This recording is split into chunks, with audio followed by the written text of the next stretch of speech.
अफ़गानिस्तान, पाकिस्तान और बांग्लादेश के जो मजहबी ढंग से उत्पीड़ित लोग हैं उनको हम प्रॉपर सुरक्षा और संरक्षण प्रदान करें। हमारे विरोधी कह रहे हैं कि वो इसको लागू नहीं करने देंगे।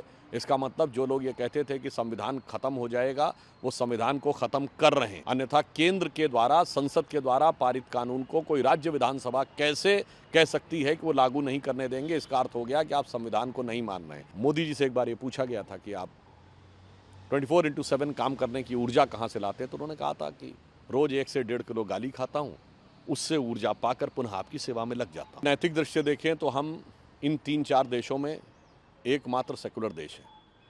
सेकुलर देश के नाते भारत की यह प्रतिबद्धता है कि हम अफ़गानिस्तान, पाकिस्तान और बांग्लादेश के जो मजहबी ढंग से उत्पीड़ित लोग हैं उनको हम प्रॉपर सुरक्षा और संरक्षण प्रदान करें। तो ये भारत की धर्मनिरपेक्षता की कसौटी है। दूसरा विषय, जो हमारे विरोधी कह रहे हैं कि वो इसको लागू नहीं करने देंगे, इसका मतलब जो लोग ये कहते थे कि संविधान खत्म हो जाएगा, वो संविधान को खत्म कर रहे हैं। अन्यथा केंद्र के द्वारा, संसद के द्वारा पारित कानून को कोई राज्य विधानसभा कैसे कह सकती है कि वो लागू नहीं करने देंगे? इसका अर्थ हो गया कि आप संविधान को नहीं मान रहे हैं।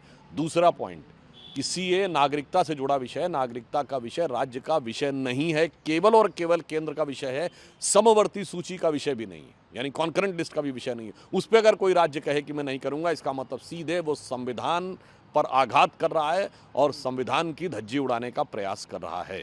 तो ये कहना ये दर्शाता है कि ये दल संविधान को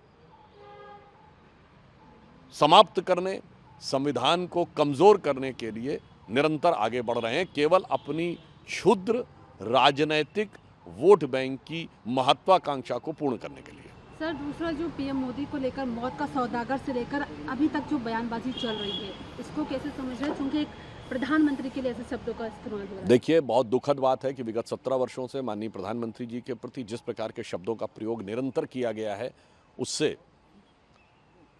मैं कह सकता हूं कि जनता जनार्दन के रूप में उस बातों को ठीक उसी प्रकार देख रही है जैसे महाभारत में शिशुपाल ने निरंतर भगवान कृष्ण के लिए अपशब्दों का प्रयोग किया था, और जब 100 गालियां पूरी हो गई थी तो भगवान कृष्ण ने अपना निर्णय सुनाया था। तो आज भी मैं कह सकता हूं जनता जनार्दन के रूप में इस विषय पर अपना वास्तविक उत्तर प्रदान करेगी।